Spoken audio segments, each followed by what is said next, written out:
From a tan Sierra just outside of Brainerd, it's the DigiGods. Well, they've never done this before, but seeing as it's special circumstances and all, they can knock $100 off of that True Coat.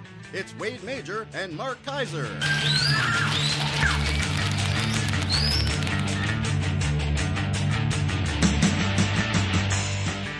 Oh, what a cool intro.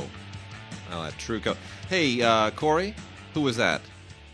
That was Shot Out of the Wood Chipper by Lorenzo Raffa. Thank you, Lorenzo. Cool reference. Lorenzo Raffa. Yes. So, I forgot to ask you last week, how was New York? It was good. I spent 5 days with my... Thank you for asking. Yes. 3 weeks after I returned. Yeah, well, you know. Wade, caring friend. 25 years. Fantastic. I spent 5 days with my girlfriend. Yes. Now, as you know, I am dating a woman who lives in Paris. Yes. Now, I met her in 2004 at the Cannes Film Festival. Yep. And I'm going to tell you I'll tell you and the listeners, because I'm very honest about dating online and all the horrible stories I have. This is a 12-year odyssey that I will distill to about 30 seconds. Yeah. Met her in 2004 at Cannes, right? Thought she was cute, but nothing happened, right? Right. She wound up coming to Los Angeles in 2005 because she is very good friends with Michael Dana, the film composer. And so in 2005, she wound up staying with me. And we had a very nice time, a very nice adult time. Uh-huh. Then I went to Paris in 2006, right? Mm-hmm. My birthday. I go to Paris, and it's unbelievable. Wow, greatest time ever. I love this girl. She's fantastic. Amazing. But she had already started dating a guy, and even though she was in love with me, she felt as if she had to continue with the guy she was already dating. So, brokenhearted, in 2006, I returned to Los Angeles. And then for the next 10 years, we communicated only by email. Checking in with my good buddy who I met in Cannes. She's checking in with her good buddy who she met in Cannes. 10 years. She's got the boyfriend. She has a daughter. And she breaks up with all this over 10 years, only on email. And then I decide a few months ago to go to Paris again. Mm-hmm. First time in 10 years. Yep. Haven't seen her in 10 years. I get there in Paris. It's on. Yeah. Rocket ship to the moon. So fantastic. So we decided to have a long-distance relationship. So she was in L.A. in August. We met in New York a couple weeks ago. I'll be in Paris in January, and we are going to attempt to hope for a miracle that we can be together. Brilliant. Brilliant. Brilliant or stupid and foolhardy. You know, go for it. That's what I say. Go for it. Right, Governor? All right. Well, let's dive in. We're gonna be getting inundated here with screeners pretty soon. So let's delve through all of this stuff, and then next week will be the big holiday shindig, right? Next week's the big holiday show. You better give me one. You better give me one of those holiday packages. You never do. Oh, sure. No, you never give me one of the holiday. You say them holiday all. Package. Hey, wait! Can I get the box set of some crap ass show you'll never watch? We have some. We actually have some giveaways. We have some giveaway stuff. We're giving stuff away for giving stuff away. You giving anything to me? Maybe I'll give you something. Maybe I'll give you a gift. Maybe I'll wrap it up with a little pink bow and you kick me in the nuts. Is that is that the gift? Or something like that. All right, start saying. So things. you know what? Interesting I'm timing this here. show, by the way. Thank you. Into the Badlands. Have you been following Into the Badlands? I have not. Although Badlands, you got to live them every day. Let your broken heart stand for the price you got to pay. Keep pushing until it's understood. Yeah. And those Badlands start treating you good. So this is like many centuries in the future, post-apocalyptic thing. This is shot in the UK, and it's very, but it's got like a mixed Caucasian and Asian cast, and it's very kung fu-y and very Hong Kong, and it's cool. It's really super cool. And Daniel Wu is the guy who anchors this cast. Really, really, really cool. And it's kind of like a Hong Kong martial artsy Mad Maxy thing shot in the UK. It's really cool. And the only reason that this even came across my radar originally, and this is the first season. It doesn't say first season, but it got a second season, is because Sherman Augustus, Tim's very good friend and mine, Sherman was cast in the second season. So Tim and I were Skyping with him few weeks ago when he was talking about all of his action stuff with Master Didi choreographing this, that, and the other thing. It was pretty cool. So it sounds like the second season is going to be even more just kick butt. But anyway, Into the Badlands, a full-blown post-apocalyptic martial arts spectacular from the UK, and it is absolutely fantastic. It's really, really good. Lots of behind-the-scenes stuff, mainly in how the action was all put together. Really, really very cool. You got to check this out. This is on Blu-ray from Anchor Bay with an ultraviolet digital copy on it. Super fantastic. Great artwork. How about that? You like that big red, and he's got the blades and the whole thing? Yeah, it's a little martial arty. It's good. It's all cool. It's very super cool. And then if you're a fan of Anne of Green Gables, well, boy, I have a treat for you, boy, Mark Kaiser. You love Anne of Green Gables. You know what? You are all over that, aren't you? The only people who love Anne of Green Gables more than me are our listeners. They love Anne of Green Gables. They do, right? Oh, yeah. So this is a new Anne of Green Gables with Martin Sheen. He does not play Anne. I just want to make that clear. And this is from on PBS, and it's totally worthy of all previous Anne of Green Gables. It doesn't really transcend it, but it's for a new generation. It's a lot of fun. This was a Canadian production, of course. They're the ones that really, really love this. It belongs to them. It all takes place in 1907 on Prince Edward Island. And so, you know, we owe the Canadians another good Anne of Green Gables. And Martin Sheen is perfectly wonderful in this as well. Ella Ballantyne stars, along with Sarah Botsford. It's good stuff. Yes, sir. Yes, those things. Do we love Paul Giamatti enough to watch him in Billions? Boy, that's a good question. It's all about high finance in New York, and I do love Giamatti, and he definitely gets to just snarl and be his just sinister best as an attorney. I think he's a U.S. attorney. And, also starring in this is Damian Lewis, who kind of had a moment there, and now I feel like the moment's over. Yeah, I agree. It seems like he could have gone on to do big movies. He's still considered kind of a semi front runner to be a James Bond, right? Really? Isn't he sort of? I did not know that. Yeah, I think he was. Idris Elba. He's too old now. What? He is too old. How dare you? He's the same age as Daniel Craig. They're not going to replace Daniel Craig with a guy who's the same age, and Daniel Craig's like, everything hurts on me. I think Idris is flattered just to be part of the conversation, but he's, you know, if he were 10 years younger, I think that would be a legitimate discussion. He's awesome. Yeah. Anyway, so I skimmed the show. I did not see all of it, but the Blu-ray looks great, and there's look, it moves fast. It's got some wit to it. It's definitely a smart show. It's not stupid. Doesn't play down to everybody, and that's kind of a nice thing. Everything's it's a bit over the top, a bit like almost like a imagine like a nighttime soap. Yep. On pay cable is kind of what it's about. So you kind of have to get into that whole vibe. Right. But I thought it was kind of okay. I mean, I'm not saying I'm going to watch the whole thing, but I thought it was okay. Right on. And then Hell on Wheels from AMC. Hell on Wheels, I know her. That's right. Hell on Wheels, also from AMC. Season 5, Volume 2, the final episodes. Don't know why it came to this, but there it is. So they have to wrap it out with this very lackluster second half of the final season. Should have been the whole final season.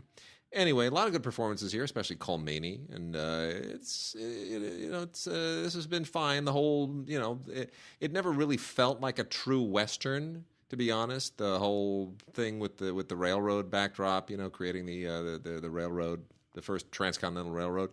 But I like the overall vibe, even though it's not a pure Western vibe. And the show goes out with a relative kind of a bang. Also, by the way, shot in Canada. Blame Canada. All right, Mark, let's talk about new movies. Fort Tilden. This was a kind of a thing at South by Southwest. I really struggled. I gave it my best. I really tried. I can't. These movies anymore. I can't. Fort Tilden is, of course, the. You should know Fort Tilden. You've been to Fort Tilden, haven't you?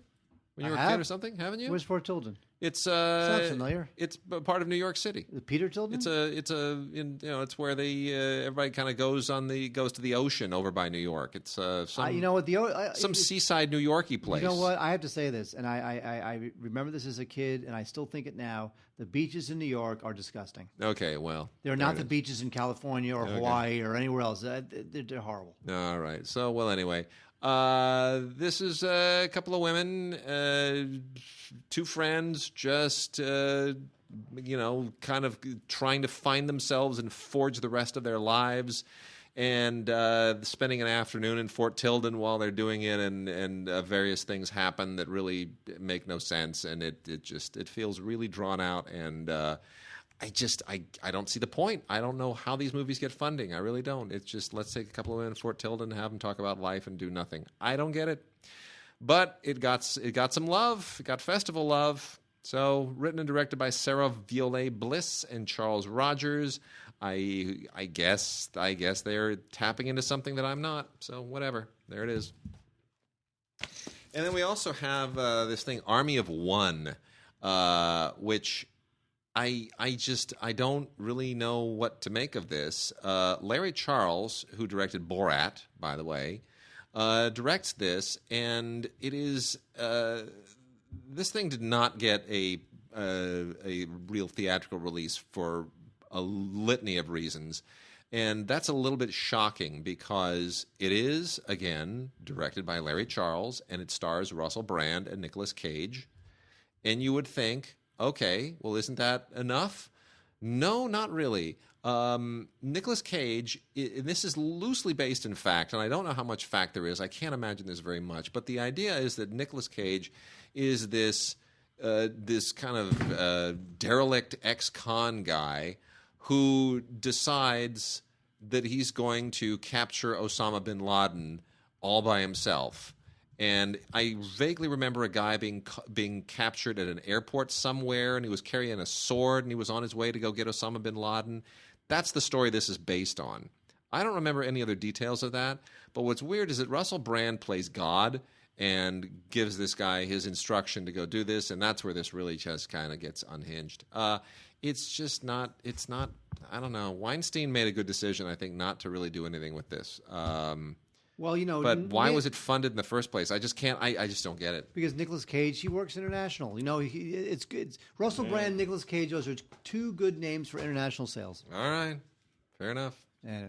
So it's funny about Daniel Radcliffe because I think the same thing about what's his name from the what's it called, the Lord of the Rings films. Yeah. So those guys are so rich now. They don't have to work anymore, right? So it's very interesting when you get a sense of like what films they decide to do now that they're young and rich and don't have to work anymore. Can just like go party and club for the rest of their lives. Daniel Radcliffe has been starring in a couple of interesting films, and one of them is this thing called Imperium, and it co-stars Toni Collette. And in the film, it's based on this former FBI special agent. And there's a right-wing terrorist group in Virginia, and Radcliffe has to help bring it down, and Toni Collette plays his boss. And so to kind of get into it, this FBI agent, he shaves his head, he goes undercover, and is racist, neo-Nazis. And in this movie is an actor who I absolutely love, Tracy Letts. Tracy Letts gave probably one of the best performances on Broadway I've ever seen. He won a Tony for it when he starred in the revival of Who's Afraid of Virginia Woolf. He is so incredibly commanding as an actor, and he's great in this too. He plays a talk show host. So it seems, you kind of look at it and you go, this is kind of stupid, right? But it's really not that bad. Imperium with Daniel Radcliffe, Toni Collette, and one of my personal favorites, Tracy Letts. Very nice. So we got a new Kickboxer, Mark. Did you know that? Kickboxer Vengeance. Hang on, wait. I have a reaction to that. Yeah. So, it's a new Kickboxer. It's a remake of the original Kickboxer. Just want everybody to know that. Kickboxer Vengeance, same story. Two brothers. One of them dies in a really brutal fight, and the other one says, I will avenge you, and then trains with a guy and becomes really badass and avenges his brother. So, there we go. That's the deal. The interesting thing about this is that they connect it to the original by bringing Van Damme back. Van Damme does not play the avenging brother here. He plays the guy who teaches the avenging brother. Directed by John Stockwell, who's a real solid director for action material. He's always done really good stuff. So John Stockwell, not a problem. Script, kind of a problem. Acting, really a problem. Van Damme, believe it or not, is really, really good. It's the people who just are not necessarily actors who are kind of a problem. Mainly like George St. Pierre, who's a mixed martial arts guy, not an actor. Gina Carano, believe it or not, despite being a mixed martial arts fighter, is still really good. Gina Carano has a huge future. I like her a lot. She's the best thing about this. So anyway, that is from RLJ Entertainment on Blu-ray. You know what? If you like the Kickboxer movies, this is maybe the best one since the first. Not perfect, got all kinds of problems, but some good action if you can just overlook the acting. How dare you? And then, Cardboard Boxer, Terrence Howard and Thomas Hayden Church in a Well-Go release, which is perfectly fine. It's a little weird. Thomas Hayden Church plays a homeless guy, and it's a little tough to buy him as a homeless guy. Thomas Hayden Church, right? Doesn't really. Yeah, what happened to that guy? I don't know.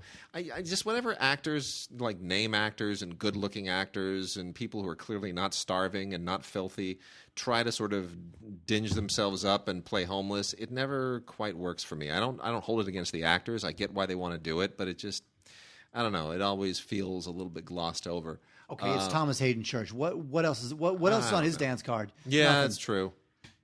Anyway, so the idea here is that this is basically like Fight Club for homeless people.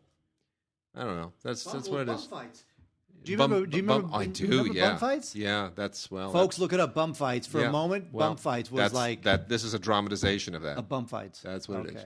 So anyway, but it's supposed to be like heart wrenching and gut wrenching, and Terrence Howard is fine, and Thomas Hayden Church gives it a good shot, but I don't know. It's okay. It's fine. It's decent. But probably more a rental than anything else. Directing debut for the director, Nate Lee.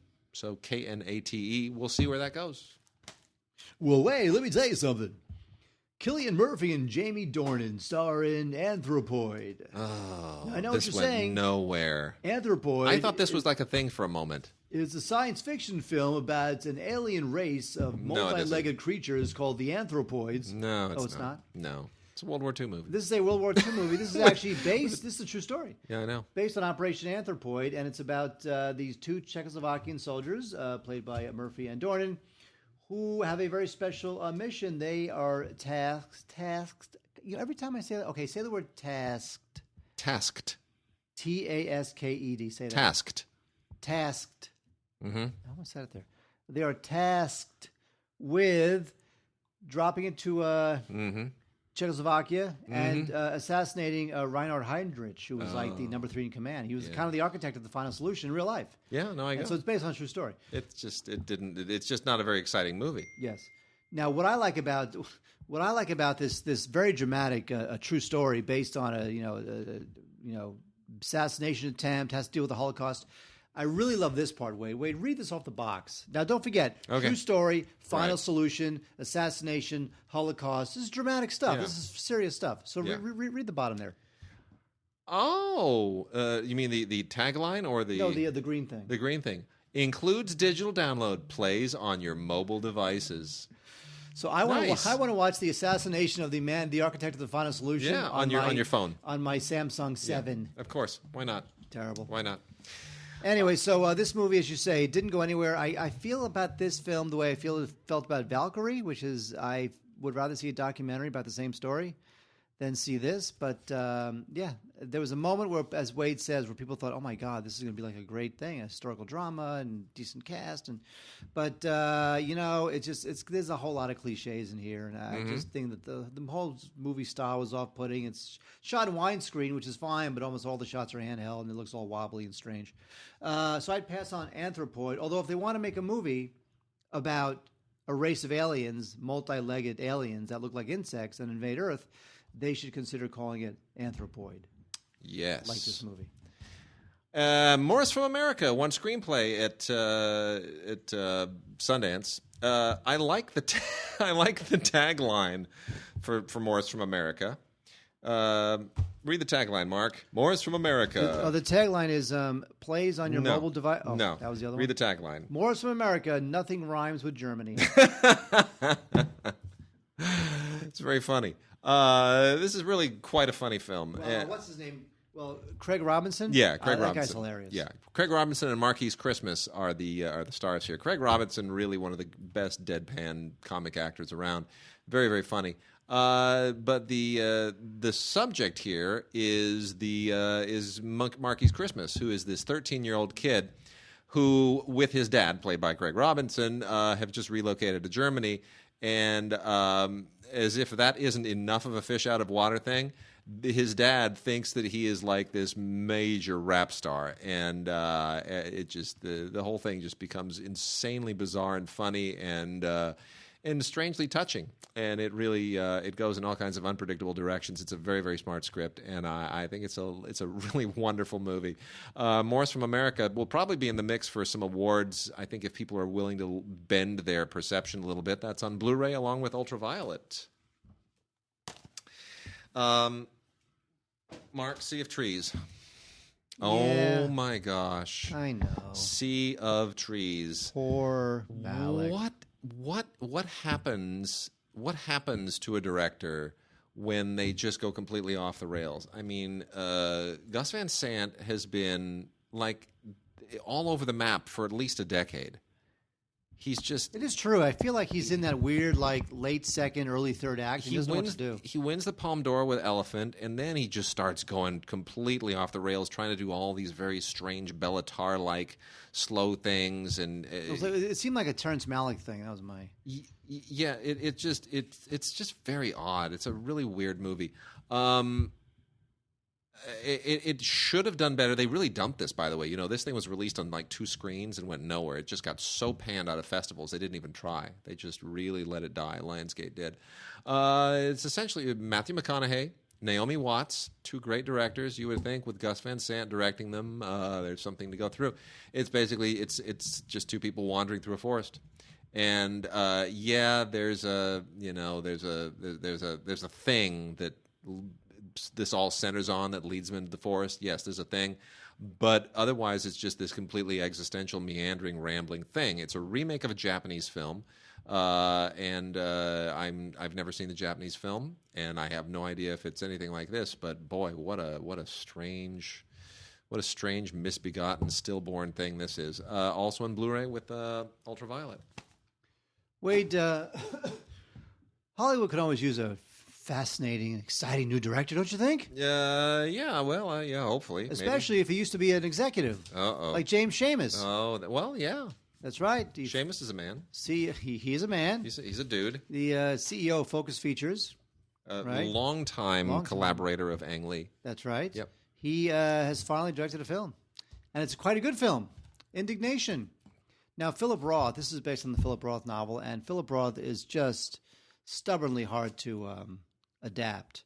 There's just so many layers to his books, and it's really proven impossible to make a decent Philip Roth film. But I have to say that this one is one of the better ones. It's about this kid who grew up in New Jersey, and he's Jewish, and he's working class, but he winds up at this conservative college in Ohio, where he falls in love with one of his classmates. And so, so it's all about like the working class Jewish kid from Jersey versus like, the beautiful classmate who's from the other side of the tracks. And it's good. With Schamus, it's difficult because, he's seen all these filmmakers make their films, right? He's dreamed of doing it himself. So what is he taking from each filmmaker that he has worked with and seen? What does he take from Ang Lee? What does he take from all the filmmakers the directors that he worked with in doing stuff for Focus?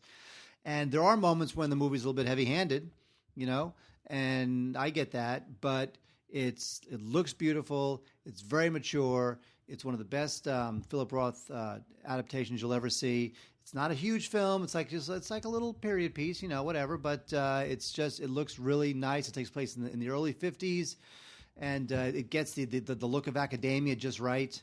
I didn't say macadamia, Wade. I said academia. I know. I wasn't going to make that pun. Out there. So I have to say that Indignation, even if the movie's not your cup of tea, it's nice to say that James Schamus is definitely a director. He is. And I hope that that this exquisite little piece is not forgotten. I agree.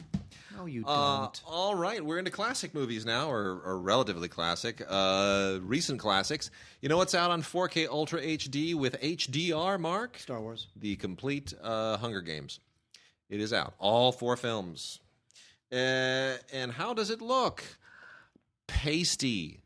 4K. Pasty looking. Really? Yeah, pasty looking. You know, I was not a fan of the first film. I became more of a fan as it went along. I just thought I thought the shaky cam in the first film, the corners that they cut were just, it was an ugly movie. And it's ugly in 4K too. And the effects don't survive well on. They just look when you move CGI to higher resolution and you make it a little bit too obvious in the home environment, it really starts to look like paste and clay. It doesn't look good. So I mean, sure, if you want to double dip and get that higher resolution, the HDR, and if you want that crispness, but I don't know that it's. This is not state of the art 4K at this point. I hate to say no. Are they? Is the transfer monkey not doing his job? Transfer monkey's not. It's just I don't think the source material. I don't think it's there in the source material. Really? Yeah, I just don't. I just don't think I don't think the special effects are high quality enough. I don't. I really don't. Wait, Criterion, they got a movie out. Yeah. Punch Drunk Love, which is quite a good film. I love this film. I saw love this film. Why can't Adam Sandler be this person again? Why can't he do this again? I saw this at the Cannes Film Festival, 2002, and I enjoyed it very much. And where this fits in Paul Thomas Anderson's CV is this one came after Boogie Nights, which of course was that nuclear explosion that just announced his arrival, and Magnolia, which I thought was just unbelievably fantastically brilliant. This one is almost like a little bit of a sweet little palate cleanser based on when compared to those two, and I just thought it was really a cool little interesting love story. Sandler plays a guy who sells novelty toilet plungers in the San Fernando Valley, which is where we are sitting right now recording this podcast. He meets this woman named Lena. Misfit love story is what this is. A misfit love story. I love misfit love stories. Some of them are more serious than others. This has just the right combination of comedy and pathos and quirkiness. It's really, really good. And Emily Watson is fantastic. And Philip Seymour Hoffman. Yeah. Right, it's got a great score by John Bryan, who does all of it's great. P.T. Anderson's films, and I just think this thing is just fantastic. It's great filmmaking. This is really Anderson, where you feel like he is in total command of what he wants. He's in total command of tone, and it's really well thought out. Yes. It's a really well thought out thing. Yeah. So there you go. It's very highly recommended. Excellent. We also have the Rush Hour trilogy finally on Blu-ray. Oh my God! Yep, right. Look at the artwork. Isn't that great artwork? They went and got special artwork done for this. You know what? Okay, guys. There's this better than the Star Trek Wrath of Khan artwork by far. That the cartoon artwork trend has hit Star Trek Wrath of Khan, which is terrible, and they're doing the same thing for Rush Hour. I don't like it because that's got to live forever, man. That's got to be so good, it lives forever. Have you noticed how it's possessory now? Look what's printed on it. Brett Ratner's. Yeah, now he gets a possessory credit because he's with Rat Pack and he can make demands like that. So it's Brett Ratner's Rush Hour trilogy. That's how they're doing this. Anyway, all three films really good transfers. Commentary by Ratner, which you can forget about. There's really nothing there. He just kind of rambles. Extra scenes, featurettes. But other, and a bonus disc with kind of the obligatory look back stuff, which is fine. It's not great. So extras are not really the selling point here, but the Mondo artwork is fine, and the transfers are really good. I did spend a couple of days on the set of Rush Hour 2. Was it 2? Was it 3? It was 2. I can't even remember which one it was. Anyway. That was very telling. That was really interesting. Downtown L.A. That was good times. I think it was 2. I'm pretty sure it was 2. Shows you where my head is these days. Anyway. Don Coscarelli in 2002 directed a film called Bubba Ho-Tep, and I like this film. This film has its fans, of which I am kind of one. This stars Bruce Campbell and Ossie Davis. In the movie, which is not a documentary, Bruce Campbell plays an old and angry Elvis Presley. And he is in a Texas retirement home, and when a 3,000-year-old Egyptian mummy comes back to life, he's got to get medieval on him. Right on. It's funny. Seriously, right on, I say. Audio commentary with the author. Yep. New interviews with Coscarelli and Bruce Campbell. There's an older audio commentary with Coscarelli and Bruce Campbell. There's another audio commentary by, quote-unquote, the King, the Elvis guy that he plays in the movie. And this is fun stuff. I have to say, Bruce Campbell's made he's had a weird culty career. And this is one of the better moments of it. Bubba Ho-Tep. So we've got a lot of great stuff from Kino this week. We haven't had a Kino segment in quite a while. Boom, lots of Kino. A really, really cool French language film from the director Andrzej Zulawski, however you want to pronounce it. I always hit a speed bump with Polish names. But what a fascinating movie. This is Cosmos. This is Zulawski's very, very final film.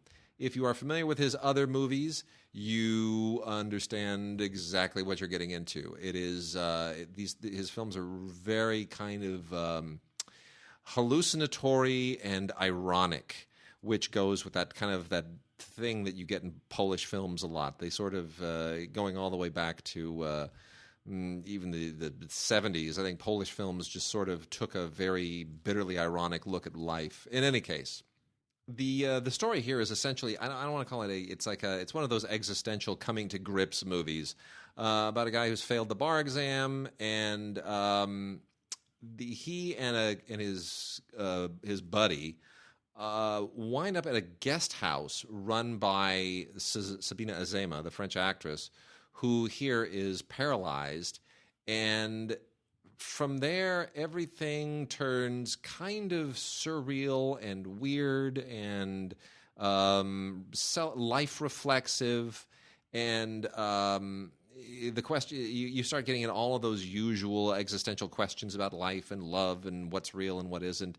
And it's a really unusual and very cool movie, very much in keeping with the other things that Zulawski has made. It's called Cosmos, and this comes in that really cool black packaging that they put onto their really cool foreign language films every once in a while over at Kino. So it's really cool stuff. Here's the rest of our Kino Classics line this week. A lot of great old movies. I Wake Up Screaming with Betty Grable and Victor Mature. Fun movie, totally cheesy, from 1941. This is not one of the great noirs, but it's a solid and very fun noir, and has a great commentary by Eddie Muller, a film noir historian, along with an alternate opening title sequence, which is really kind of fun. I just think this film is really a lot of fun. It doesn't make any sense, but it's not a great script, but it's done with such panache and such verve. You got to love it. How about brio? Brio. There's another critic word. I hate that word. Armand Assante. Okay, here's what I hate. Yeah. I hate two things. I hate whenever a critic uses the word brio. Mm-hmm. I also hate in music. You hate brie too, don't you? Oh, I love brie. In music, yeah. Whenever there's a pop song or a rock song, and by the way, the Who have done this, and it's made me very angry, but I will automatically dismiss any rock song or pop song that tries to rhyme the word change with the word rearrange. No. You get that a lot in rock. I know you do. Like, there's going to be a change and my life's going to rearrange, like that kind of thing. Yeah. And the Who, even the Who, they've done that before, and I hate that. It's just like the lamest rhyme. It's like night and tonight. Ugh. Or right and tonight. Stop doing that. Armand Assante in I, the Jury plays Mike Hammer. Remake of the previous Mickey Spillane thriller. You know what? This is Mickey Spillane and Mike Hammer done 1980s style, so it has a little bit of a kind of a Michael Mann, Miami Vice vibe to it a little bit. We keep talking about Larry Cohen here. Larry Cohen wrote this thing. We talked about him last week. Larry Cohen. Great sporting performances. Alan King, Jeffrey Lewis, Barbara Carrera, of course. A lot of fun. Richard Heffron directed, rock solid director, and can't really fault this too much. The 80s vibe to it really works very nicely. We also have Western Union, one of Fritz Lang's American films. This is a Robert Young, Randolph Scott Western. Fritz Lang, not really in top form, doing a very workmanlike job. Clearly would rather be making, German science fiction films, preferably silent ones. But otherwise, a very, very solid movie. Just not if you're a Fritz Lang fan, but a decent cast. Dean Jagger shows up in this as well, who is also a big guy in the genre. The House on 92nd Street, another classic noir. This is directed by Henry Hathaway.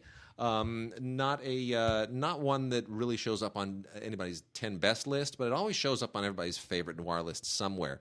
Eddie Mueller, a film noir historian who does a lot of these for Kino, also does a commentary here. Very solid commentary, very informative, lots of interesting insights and tidbits. This was directed by Henry Hathaway, who was mostly a Western director, but also could swap over to noir with great aplomb, as they often say. Gene Lockhart and William Post also co-star in this, alongside Lloyd Nolan and William Eighth.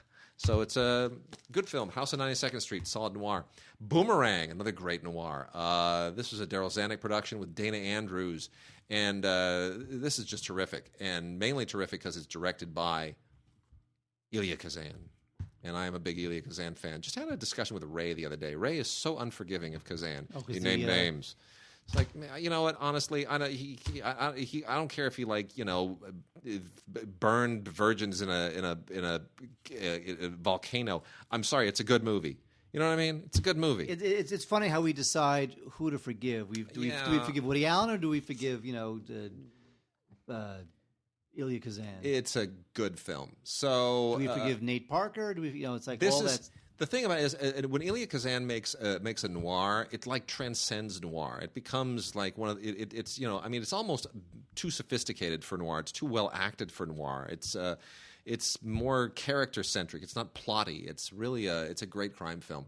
Really, really good. Made in 1947 and based on true events about the gunning down of a priest and everything that transpires as a result. Really just such a good movie. Great cast. Lee J. Cobb is unbelievable in this movie. You got to see it. That Boomerang, one of the just all-time greats. Lee J. Cobb, by the way, yeah, as an actor, very corny. You think so? Corny. Cobb. That one skipped right over me.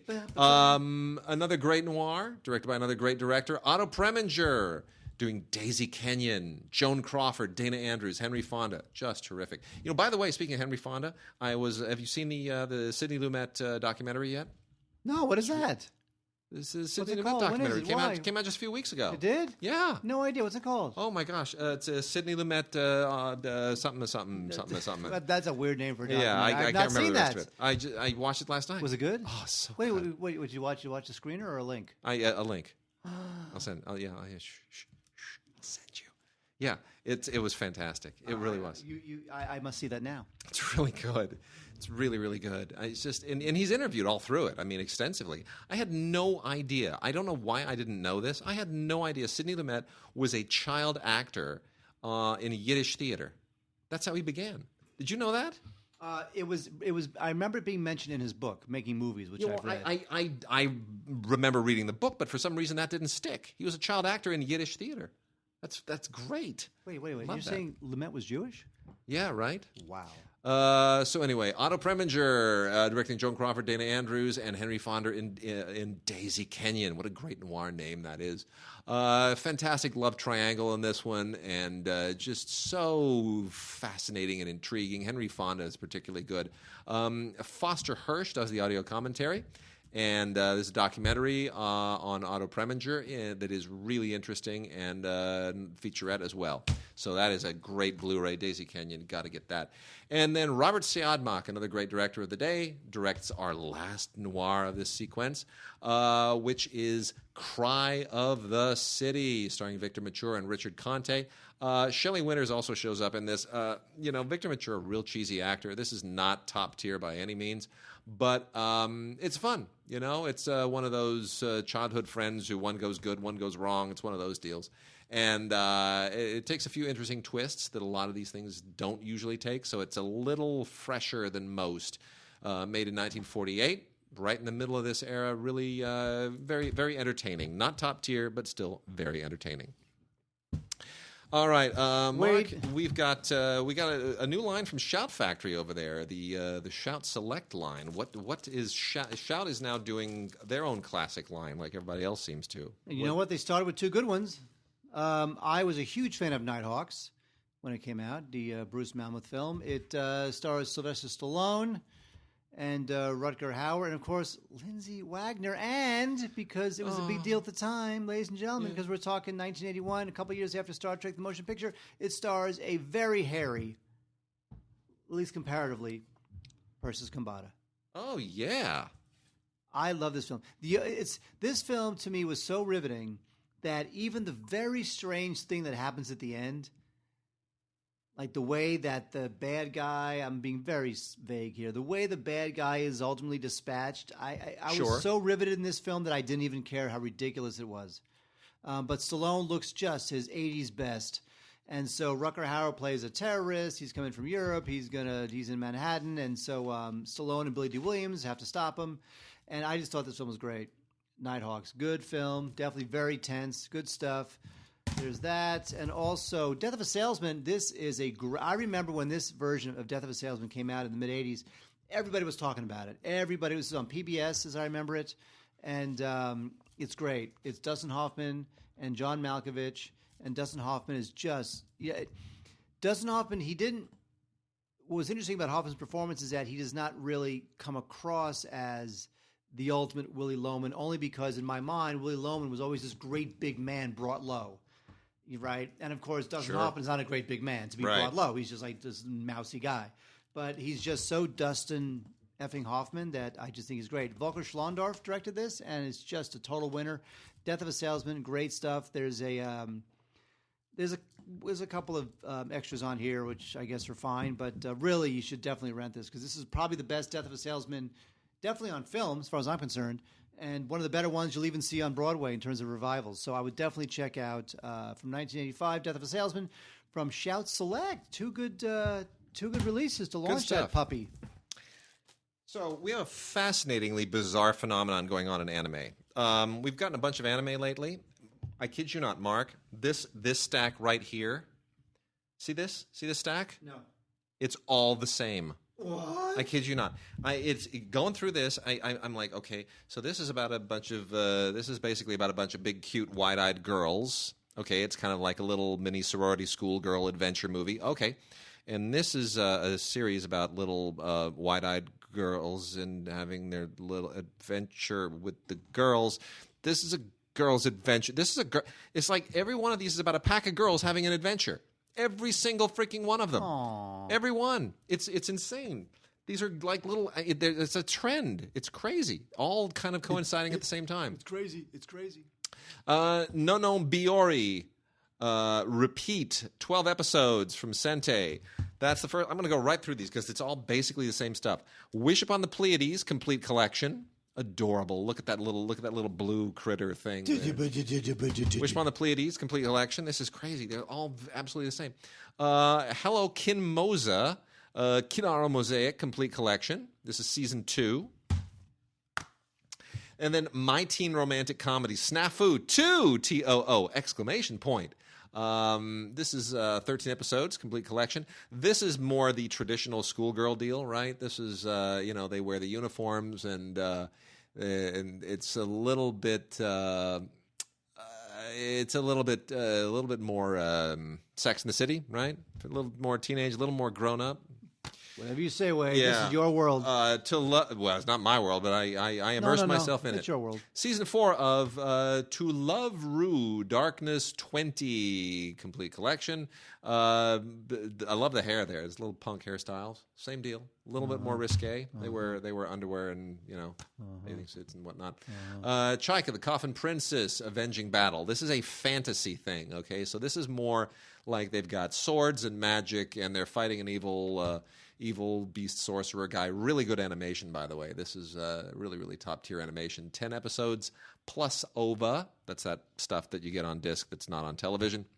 That's a really good animation. Chaika, Chaika, the Coffin Princess, Avenging Battle. Actually, really, really good. Fun to look at. On DVD, not on Blu-ray, is Clamp School Detectives. Yes, they are detectives. And aren't they wild and crazy? And boy, it gets completely unhinged. But they're detectives. Rin-Ne, Rinne, episodes 14 through 25, volume 2. This is based on a book doesn't make it any more accessible. It's still strange and bizarre and feudal and based in some kind of bizarre Japanese school world. Anyway, World Break, Aria of Curse for a Holy Swordsman. This is a Blu-ray and DVD combo pack. This is actually kind of fun to look at. Doesn't make any sense, but I want to say one thing. I just want to say one thing. And this is, like, hey, these teenagers really, really know how to mix it up. I just want to say one thing. Look at that cleavage. Nothing like anime cleavage, right? It's true. That's all it is. So I've been to Japan. Let me tell you something. Those people are twisted. Yeah. They seem quiet, but they are twisted people. Yeah, well, anyway. Okay, so moving real quickly through some of these. Let's see. We also have Sakura Trick, complete collection, 12 episodes. The Labyrinth of Grisaia on DVD and on Blu-ray. This is 10 episodes. This is actually one of the cuter things of these. And then High School D&D. Have you watched this? Oh yeah, you watch this all the time, right? High School D&D. So yeah, it's this is more cute girls in uniforms and fantasy and all the rest of that stuff. It's just it's the same. It's all the same, Mark. It's all the same. It's all the same. And yet you love them all. It's all the same. No, it's amazing when you start watching it.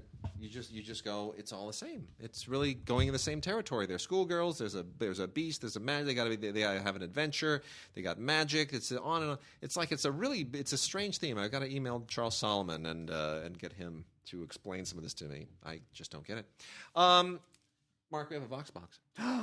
Really? Yes, we do. We haven't had a Vox box in months. I know. Well, we got some of these before, and then you got sick, and then there were things happening, and so now we're back on track. Okay. So can I do the thing? Go ahead, do it. It's Vox box. Hey, Mark and Wade. This is Jason Levy. The intro from episode 35, that's the Alan Smithy intro, got me thinking, if there were any Alan Smithy films either of you have seen that either of you has liked and thought that the director of that film did not need to take the name Alan Smithy for the film they thought was so bad. Let me know. Bye. I will start this off. Absolutely. My pick is the one that's actually produced by Alan Smithy, which is Student Bodies, which is a very, very funny. It was the original before Scream, before any of that stuff. That was the original slasher film spoof that in the 80s. It just mocked all of the whole Halloween and Friday the 13th thing. And I just think it's hysterical. It's silly, it's stupid, but I thought it was really a very clever and very, very funny satire. And when he's running down through the hallways of the school, why do I always pick joggers? Why do I always wear galoshes? It's funny stuff. It really it dissected it very nicely, and that's actually out finally on DVD, and that's available. And was never available before. Student Bodies is my Alan Smithy pick for a film that nobody should have taken an Alan Smithy on. That's a perfectly legitimate, not a great film, but perfectly legitimate film to take a credit on. Mark, are there any that you think? No? They're all terrible. They're all terrible. If they were any good, the director wouldn't want his name taken off it. Yeah. I mean, really, it's like if you look at the Alan Smithy films, they're all just terrible. And there's a reason. Yeah, well. I mean, I know it seems like a lame answer, but the fact is, I'm looking at the credits. I'm like, no. Yeah, you know what? Maybe I can make room for that in my life. Nah, maybe not. All right. Now, what's interesting is the directors who have asked for Alan Smithy to be their official credit. It's a kind of a who's who. Yeah, who are they? Steve. No, I mean I know there are a handful of named directors, but I've never actually gone down the list. It's not commonly publicized. It is not, but nowadays, with the internet and whatnot, you can find out what's going on. I believe Michael Ritchie took an Alan Smithy on a film at some point. Is that right? I think so. Yeah, I think. I mean, who else would direct The Birds 2? Who else would direct Who else would want credit? Who would even want to do The Birds 2? It's like why do it and then take your name off it? It's just don't even do it. It's ridiculous. All right, and then we're going to wrap the show out this week. Although, you know what? Yes. I guess American History X, right? Did American History X get an Alan Smithy? No. Okay. What's his face? Tony Kaye. He took the credit for that. Oh, he did take the credit. Oh, yeah, he did. He just took forever making it. Exactly. But he did that. Got some documentaries to wrap out with this week. Lucha Mexico or Lucha Mexico. This is a documentary about Lucha Libre, which we should all know from Nacho Libre is the masked Mexican wrestling. Look, not my scene. I'm not really a wrestling guy, but I got to tell you, it's a very, very funny and fascinating and weird and interesting world. And boy, this does a really good job of just plunging you in head first. Really quite a fun doc. Deep Web. I don't know how much of this is straight up paranoia. Have you followed any of this deep web stuff? Alex Winter, totally legit documentarian, made a lot of great films, did this. So I have to give it some credibility. But this all gets into the arrest of Ross William Ulbricht, who is the guy who was created that online black market known as Silk Road. Do you remember when that whole thing blew up? Yeah. Yeah. And this gets into that whole thing. And it kind of touches on all of these things that happen in the dark web, right? It's like that underworld, that mirror world of the internet where other things go on and it's unregulated and completely unmonitored and nobody really knows how to get into it. And once you're into it, it's like this other internet world of hackers and black marketeers and everything. It's very scary that even exists. And it makes sense that it would exist, but I don't know how much of this is sort of stoking paranoia. That being said, it's very, very good. Alex Winter, rock solid filmmaker, very, very good. And there's additional material in here that gets into things like Bitcoin and whatnot, commentary as well. And then 50 Years of Star Trek is the most fascinating documentary celebrating the 50th anniversary of Star Trek, because you know who is not in this? Shatner. That's right. There's no Shat.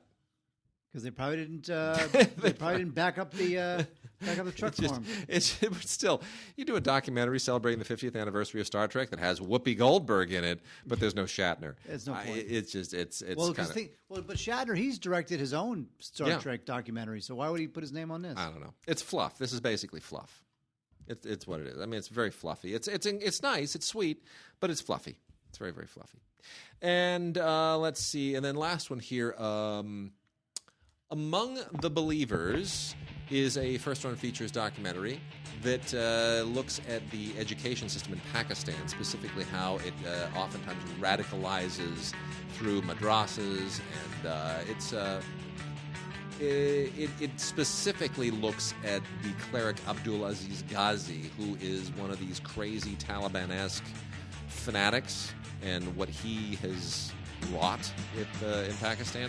And it is very disturbing and very upsetting, and is worth seeing. Not if you want to feel better about the world, but it is definitely worth checking out. And so with that, Mark, we are done this week. Next week, big holiday show. Well, you're going to give me a holiday You're going to give me one. I'm going to give you something. I'll give you something. It'll be the lamest. It'll be like the Facts of Life or something. Yeah, it'll be a thing. We haven't even received everything yet. We still got a lot of stuff. Hopefully it gets here in time. Otherwise, that's what the cleanup shows are for. So, all right. We'll see everybody next week.